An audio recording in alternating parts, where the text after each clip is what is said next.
പാപി ചെല്ലുന്നിടം പാതാളം എന്ന് പറയുന്ന പോലെ ഞാൻ എന്ന് അരി ഉണക്കാനിട്ടോ അന്ന് മുതൽ ഇവിടെ മഴയാണ്. എന്തുമായാലും മഴയും വെയിലും കൊണ്ട് നമ്മുടെ അരി ഉണങ്ങി കിട്ടിയിട്ടുണ്ട്. ഇനി ഇതൊന്ന് പൊടിച്ചെടുക്കണം. അപ്പോൾ ഈ അരിപ്പൊടി ഉണ്ടാക്കുന്ന സമയത്ത് ഇനി കുറച്ച് അമ്മയ്ക്കും കൂടെ കൊടുത്തു വിടണം. അപ്പോൾ ഈ അരിപ്പൊടി ഉണ്ടാക്കുന്ന കാര്യം പറയുമ്പോൾ എനിക്ക് വളരെ രസകരമായിട്ടുള്ളൊരു സംഭവം ഓർമ്മ വരുന്നു. അപ്പോൾ ഒരു ദിവസം രാവിലെ ഉണ്ട് അമ്മ വിളിക്കുന്നത്. ഞങ്ങൾ കുറച്ച് നാൾ ആയൂർ താമസിക്കുന്നുണ്ടായിരുന്നു. അപ്പം രാവിലെ അമ്മ വിളിക്കുന്നു, എടി അവൻ എവിടെ ഉണ്ടോ? ഉണ്ട്. എന്തു അമ്മേ? എന്താ? അതിവിടെ കുറച്ച് അരി പൊടിച്ച് വെച്ചേക്കുന്നത്, അത് എടുത്തുകൊണ്ട് വരാനാ. ഞാൻ പറയാമേ. അരി എടുത്ത് ഒരു 10 മിനിറ്റ് കഴിഞ്ഞപ്പോഴത്തേന് വീണ്ടും അമ്മയുടെ ഫോണ്. എടി അവൻ അങ്ങ് എത്തിയോ? എത്തി. അവനാൾ കൊള്ളാല്ലേ. ഞാൻ ചോദിച്ചു, എന്തുവമ്മേ എന്തുവാ? അത് ഞാൻ കുളിച്ചിട്ട് വന്ന് ബക്കറ്റ് തുറന്ന് നോക്കിയപ്പം നിന്നാണ് അച്ഛാ നിർമ്മാണം.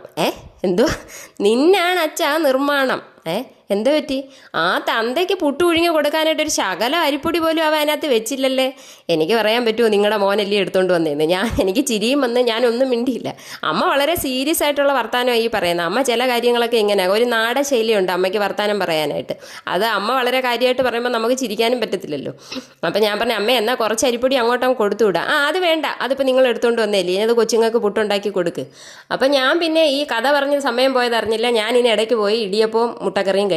പിന്നെ ഇനി അരിയൊക്കെ ഉണക്കി പൊടിച്ചതൊക്കെ അല്ലേ, വിയർത്ത് കുളിച്ച് ഇനിയിപ്പോൾ അന്ന് പോയി നമുക്കൊന്ന് കുളിച്ചിട്ട് വന്നിട്ട് ചോറ് കഴിക്കാം. അങ്ങനെ നമുക്ക് കഴിക്കാനായിട്ട് ഇന്ന് ചോറ്, വെള്ളരിക്ക കറി, കപ്പ വേവിച്ചത്, ബീഫ് കറി, പിന്നെ അച്ചാറ്, പാവയ്ക്ക തോരൻ, ഇത്രയുണ്ട് കേട്ടോ. അപ്പോൾ ഇന്നത്തെ വീഡിയോ ഇത്രയേ ഉള്ളൂ. പുതിയൊരു വീഡിയോയുമായി വീണ്ടും കാണാം. ടാറ്റാ.